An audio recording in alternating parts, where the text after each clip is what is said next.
Checkout tracking by the NPD Group brings you a receipt collecting system that gathers data anonymously through technology we created, providing your businesses with answers.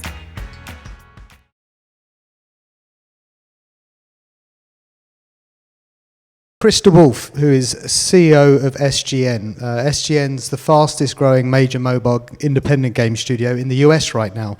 They're looking at $280 million in revenue this year, and they just sewed up $130 million in new funding from Netmarble. The question really is, how do you grow from there? That question and others will be asked by Michael Pachter, who is, every games journalist's favourite analyst, I would say. So if you'd both like to come up, a big round of applause for Chris and Michael.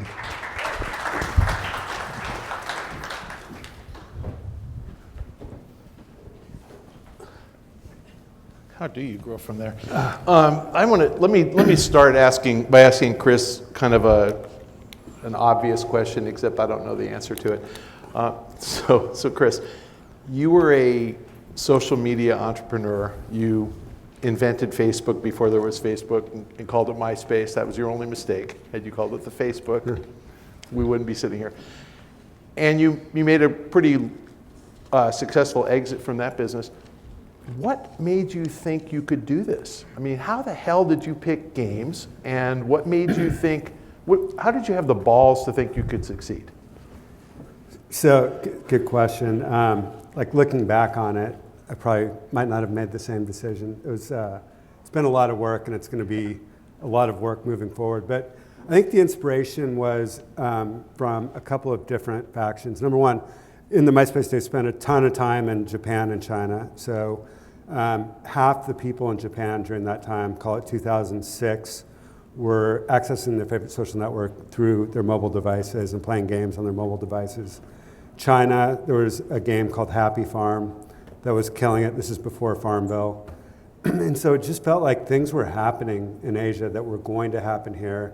And then Zynga was actually on the MySpace platform making a ton of money. And so it felt like there was a social camp, which was like sort of the Zyngas and the Platums. And then there was a mobile camp that wasn't doing much, or that wasn't quite ripe yet. And we didn't understand why there were sort of social guys and mobile guys. We thought, like, make one game and it should work on any screen. And so that's really where we thought the opportunity was. And we thought it was a nascent market. We saw people making a lot of mistakes. We're really good at social. We're really good. We had a really good team. And, we're able to bring everything together and make it work. Can you give us just kind of a history of SGN, just kind of, when did you start, how many employees, milestones, and how did you get where you are today? I just finish. I was just thinking something about the other question. Is like, oh, that's right.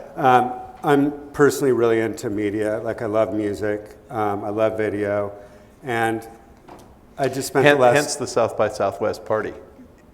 Yeah, we did have a South by Southwest party. Always a good excuse for a party. Yeah.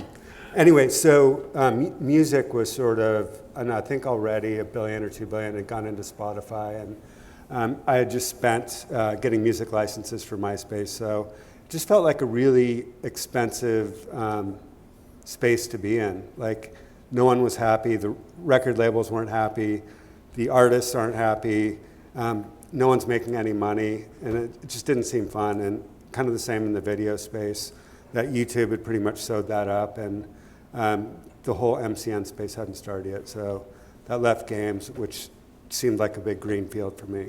So, sorry. So the second question was? Just SGN, when did it start? Yeah. How did it start? How did you get where you are today? Right, so we started in 2010 with two of my oldest sort of partners and friends. One of them was my CTO at MySpace, which is very important because he's one of the top 25 CTOs in the world. So I knew I could sort of hit the ground running from a technology perspective, which became very important to us as we built technology that allowed us to develop a game once, whether it's for Facebook or for mobile, and port it easily back and forth. So if you remember back in those days, Facebook was still probably 60% of all of the sort of social mobile gaming revenue. But we knew that that was going to flip-flop very quickly. So unlike other companies, we spent the time to develop a technology that allowed you to, again, build a game once and distribute it wide. And so we started thinking about that in 2010. We raised a bunch of money from Austin Ventures, $27 million. We bought a company called MindJolt, which was an application, gaming application on Facebook. And it's been really interesting for us because it's an accumulation of about 2,000 independent, kind of simple to play games that you don't really find on mobile right now, but they employ the same game mechanics. So those games, we can look at those games and see how they're trending, and those similar mechanics end up being like top 20 games on mobile. So it's been a really interesting asset to have, to kind of use as our sandbox or testing ground to see what's next and what's new. And then after that, we bought SGN and built organically. We have about 200 employees right now, based in LA, but have a big office here in San Francisco, Palo Alto, North County in San Diego, and Buenos Aires. And I mean, how are the employees divided up in responsibility? I mean, how many guys are actually making games? How many people are doing data analytics? How many people marketing? And where do you see that going in the next several years? So it's a good question, and I think it kind of goes to like how this business has changed so much in the last 3 or 4 years, where there are additional barriers to entry that have kind of been put in place because you need a huge data analytics team. You need a couple PhDs in mathematics that are on your payroll. You need 15 to 20 UA guys. And you need some back-end shared services people to continue to build on the analytics platform, as well as to build in viral features and implement Facebook and all of those kinds of things. So there's a shared services team, which is probably 70 people, and then there's probably around 130 people that are actually making games in 5 different studios.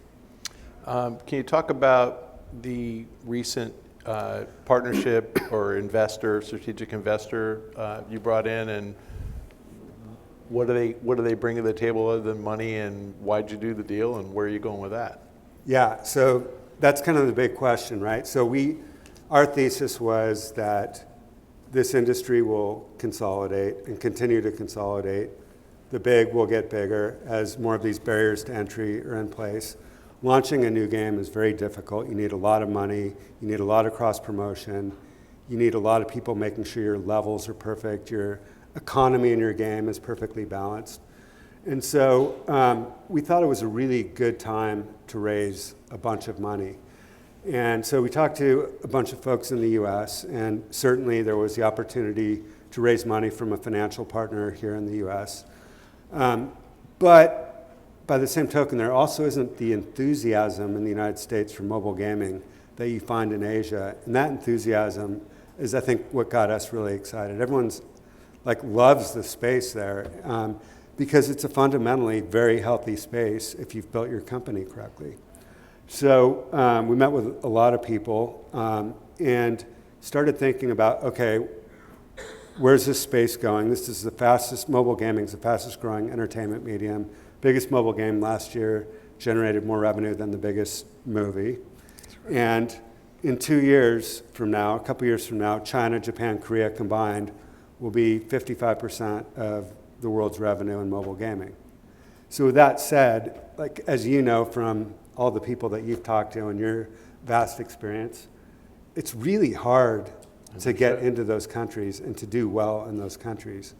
And so we thought, okay, it's not a given that even with a strategic investor that we're going to do great there, but it's going to give us the best chance to do really well in those countries because they've done it before, they've made the mistakes before, and so essentially, to make a long story short, we get the Korean, Japanese, and Chinese playbooks and execute on our games in those countries as well as we can to try and get as much market share as we can. So, A, we're going to be using the money for mergers and acquisitions to get bigger. B, we're going to be using the money for more international marketing and television advertising. And C, to open up international offices.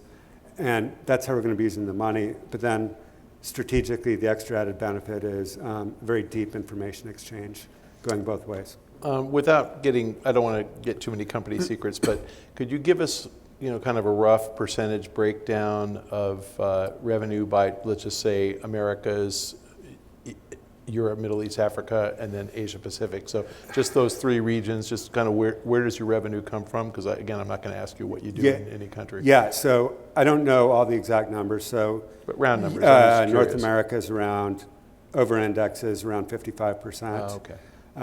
Western Europe is huge for us. And surprisingly, we're doing pretty well in Japan.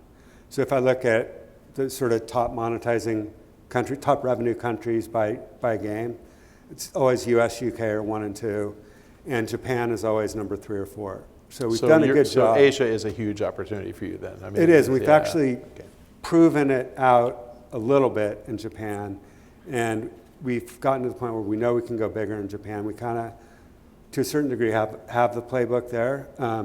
But each country is very different, and it has its own pitfalls. For example, like China has 100 different app stores. Like, what do you do? And then WeChat controls all the distribution. What's the right strategy? Korea is very hardcore game and mid-core game focused. Can we penetrate South Korea with more casual games? Like, we'll see. We happen to believe that there's a need for casual games in every country, but we could be wrong. Cookie killer. Yeah, Come with that. exactly.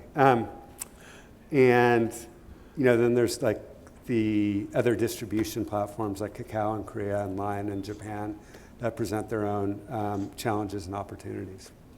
You said a couple minutes ago, if you build a game correctly, could you kind of define that? Like, what is it, and what does SGN do that maybe some of your competitors don't do? I mean, what is it about your game design that has prompted the success you've had? Yeah, so there's a lot of, and I was just talking about this with someone earlier. I think there's a lot of analogies with the television business,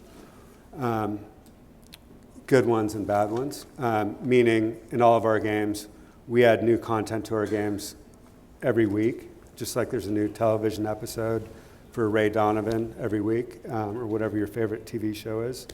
But I haven't watched this week's yet, so don't tell me about it. Yeah, it's a great show. I think the one thing that we do very differently, and what they don't do a good job of in the television industry, is we spend a lot of time on what we would call pre-production or pre-green lighting. So every game that we will develop will have a proven game mechanic. So any of the games in the top 20 don't have new game mechanics. There's nothing new that's been invented. It's a match 3 game, it's a fighter game, it's a builder game, whatever it is. But so we'll choose whatever game mechanic we think is the most interesting, and then we'll say, okay, what's the innovation on top of this? Maybe it's combining 2 game mechanics together in a unique way that no one's ever done before. Then we'll ask ourselves, okay, how will this monetize? How do we think this will monetize? What could the story theme be? And then we'll have 3 different quick versions of the game, and we'll play them. And we'll ask ourselves, is the game fun? Is it innovative? Can it monetize? Is it differentiated within the competition? If the answer is yes, then we will take the extra time, and that's like in a month period of time, that prototyping happens. Then we will go to even the next step and build out, before we green light it, and we'll build out what we call a slice of the game, which is like one level of the game. So we can have real play testing happen, and then we'll ask ourselves the same question. And if the answer is yes, then we will green light it. A team of 8 to 10 people will work on it. A typical game will take us about approximately a year before it gets to soft launch. We will soft launch it. We will look for certain KPIs, usually in the retention and average revenue per daily user range, which kind of make up roughly your lifetime value of your users. And we have prescriptive measures whenever our retention isn't hitting certain numbers or our ARPDAU isn't hitting certain numbers. So I think the big lessons in sort of our approach are that the majority of ideas are cut in the first 2 to 3 months. And we never take an idea and work on it for 12 months because one person is passionate about it, simply because the opportunity cost is too high. I mean, if Cookie Jam will do 150 million this year, and so if someone goes off on a tangent with a passion project that like no one thinks is going to work, they could have built another 150 million in revenue stream for the next 5 years. And so it's really important to be disciplined on the front end, spend more time on pre-production, and then a lot of time on the soft launch where you're getting your KPIs ready before you take it out worldwide, and then taking you through the whole life cycle. That's right. And then when it comes to actual marketing, I think we have a little bit of a different outlook than some of the other companies. Like if you saw like when Candy Crush Soda Saga launched, like everything hit, all their cross promotion hit on the same day. There were television commercials across the board, probably saw 10 of them in one day. We probably spent $100 million for that launch. We tend to put a game out and do a slow build, slow burn to get the game into, the top 20, top 30, top 15, whatever it is. But to buy as aggressively as possible with a positive sort of return on investment, and make sure that we don't go really big on the marketing until the game is 100% polished and that we have a critical mass of levels built into the game so that a person doesn't play through the entire game, in the first week or two. Okay, so now you mentioned critical mass. You're kind of bumping up against the law of large numbers. I mean, I don't know if people know what 280 million means, but it's almost half of Zynga's revenues, and they've got some pretty recognizable franchises. How do you grow from here? I mean, I get the Asia Pacific thing, so assume that works. You grow another 50% or so. Then what? So we've done a great job growing organically. We started out, 4 or 5 years ago with 0 studios. Now we have 5 studios that are top notch. We're really good at M&A. I've had companies acquire, like I sold MySpace, so I've been on the other end. I know what works, and I know what worked and didn't work on that acquisition. One of my partners, Josh Aguado, was on the M&A team at Fox that acquired us. He's probably done 100 mergers and acquisitions. We've acquired 3 companies since I started this company. So I think we're really good at that. And I think that's an area of big growth. Then I think, you kind of look at some of the other companies, and there's just different models. We like to run really lean with small, great teams, more Supercell style. They have probably, I don't know what they're up to, 250 people, something. Yeah. Not a huge number, right? Not like the, 2,000, 3,000 that some companies have. Yeah. So we've tried to be, really focused on keeping our companies small, our development teams small and agile. But yeah, I think it's M&A and international expansion, and I think we can do better in Europe, even though we're localized everywhere. We can do better. Now, operationally, how do you handle this global expansion? I mean, to scale in Asia, do you need a studio in Asia? Do you need a team in Asia? I think we're in the process of figuring that out right now. And I don't, like from what I've seen, no U.S. company has done a good job figuring that out. Right. There have been companies that have gone really big there and then pulled back, like 100% pulled back. There are companies like Kabam that are placing really big bets in China right now. I think they have, shouldn't be speaking for them, but I think they have like 400 people on the ground there. And so it's just, people are taking very different approaches. I think like our approach right now is we're buying media in Japan from the United States, but we're localizing it with the best localization team in Japan that's done a fantastic job for us. And we are going to be putting together our playbook for Korea and China in the upcoming probably 45 days. Oh, soon. So where do you see yourself in a year, in 3 years, and in 10 years? So we've increased our revenue by 300% in the last couple of years. we'd like to see similar growth. So I don't know if that's, I think in order to go public in this market, as we've all seen, and I look at it, I mean, you have to have super predictable revenues, right? You have to have growth, period. And you need to have predictable EBITDA. And in order to do that, you need a fairly large portfolio of games that have predictable revenue streams and EBITDA streams coming from them. So I think when we're on that path, and I think it's kind of it's about a 2.5 to 3 year plan for us to do that. I mean, the topic of this session is globalization and scale, and even though I am everybody's favorite analyst, my day job is actually doing what you were just talking about. You do need $1 billion of revenue probably to go public. You need a lot of EBITDA, positive EBITDA. The market loves diversity. They like a lot of games, and they like a lot of geography. Anybody want to look up the market value of Netflix? It's $60 billion. It actually comes out to about $1,000 for each subscriber just because they're in 80 countries. So, I mean, that's really where you need to go. That's my editorial comment. So, how do you get there? And how many countries are you in right now?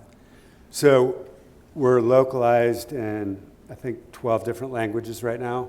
So we have a presence in a lot of different companies. I wouldn't say that we're actively media buying, spending advertising dollars in every country because there just isn't the revenue potential in every country to do that. We're very serious in Western Europe, and we expect to open up an office there sometime in the next 60 days. Okay. And we're still trying to decide which city that may be, and if that comes from an acquisition or it comes from hiring a general manager there.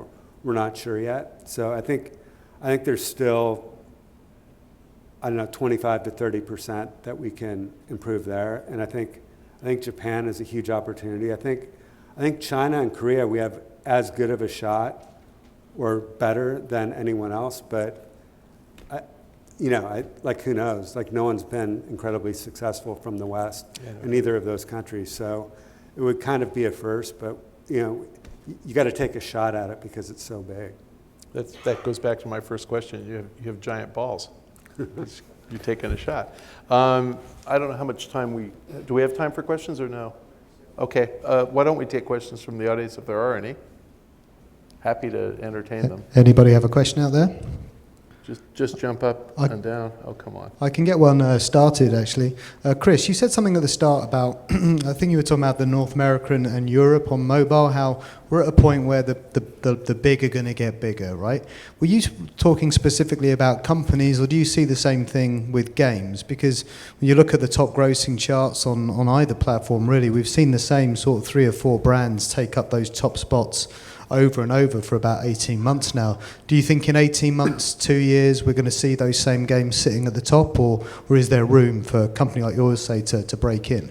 So we have broken in. We do have games, a game in the top 15 to 20, and we have another game in the top 30 and multiple games in the top 100.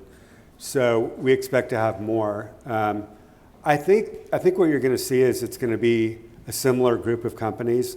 Maybe there's another 1 or 2 companies that could break in, but for the most part, we've seen the same companies in the top 20 in the last 2 to 3 years because of all the infrastructure that's needed. Last opportunity? But one other thing I would say is I wouldn't be discouraged if I was a smaller game developer because I think there's opportunity to make a lot of money and a lot of great games.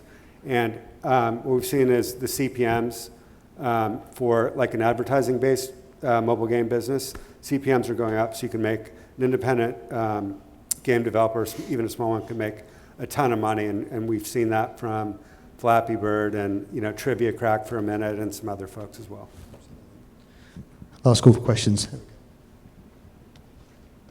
Hi, Chris. You mentioned that you guys are really good at M&A. Just curious about what are some of the pitfalls that you guys are able to avoid, or what is it specifically that you guys are doing better that helps you do your M&A better than other companies?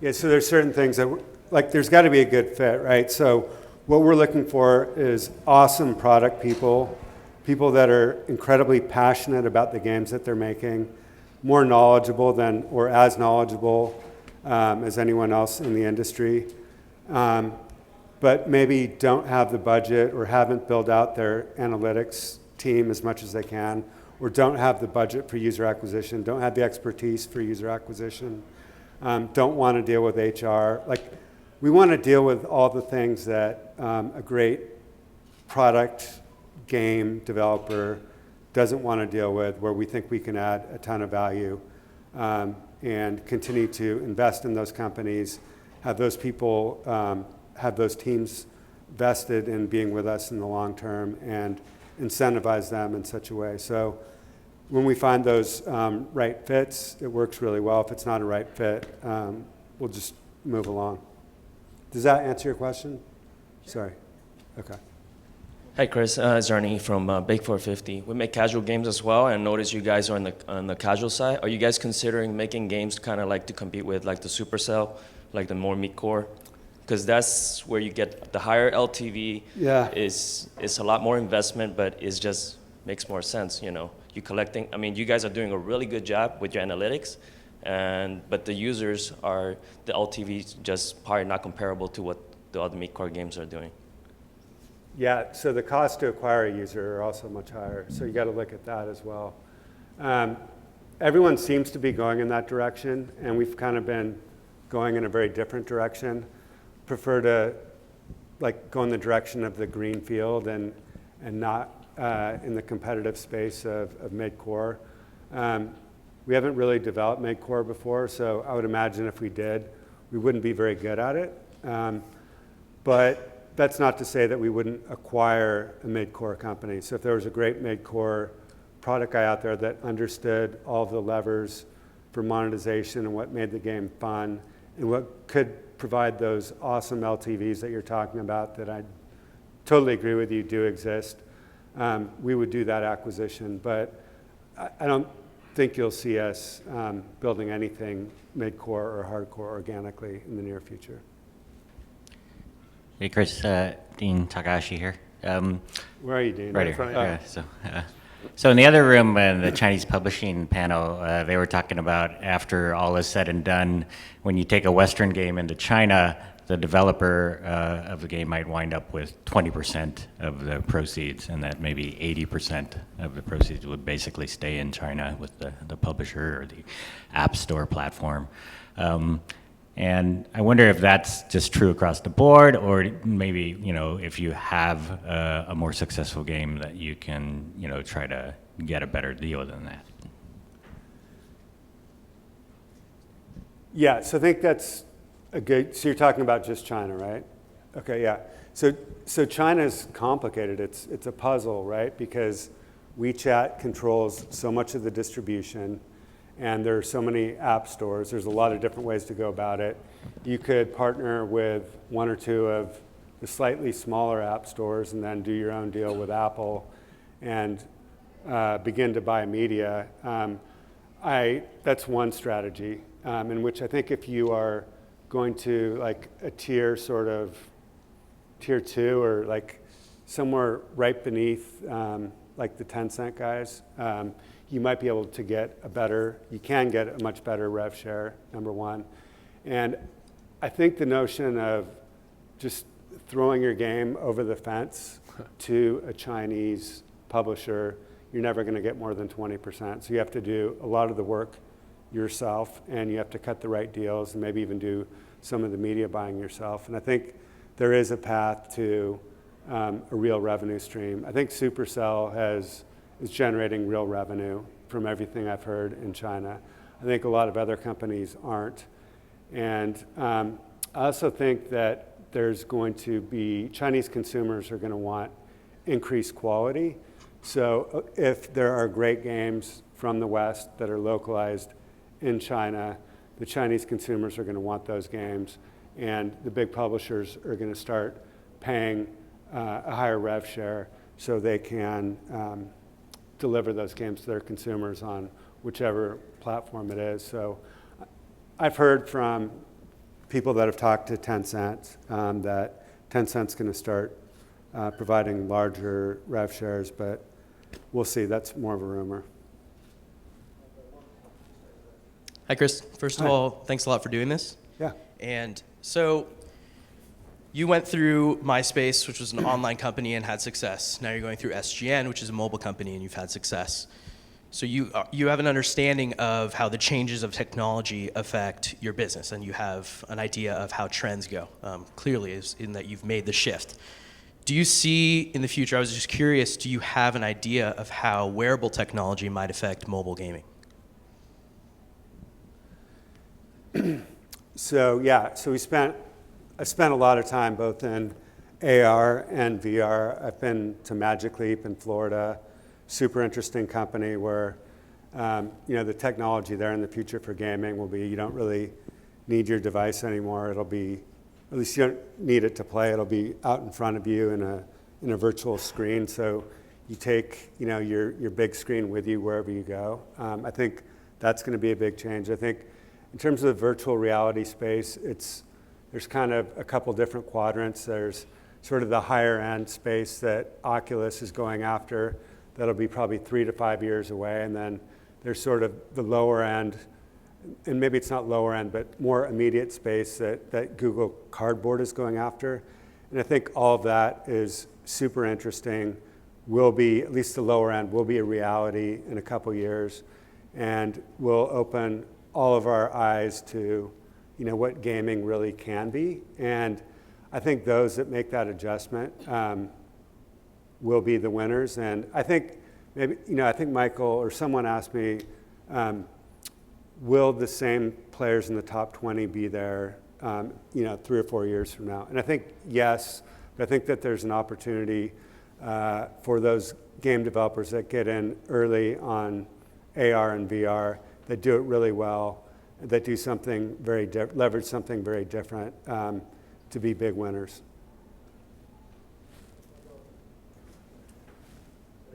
If you could just put your hands together for Michael and Chris.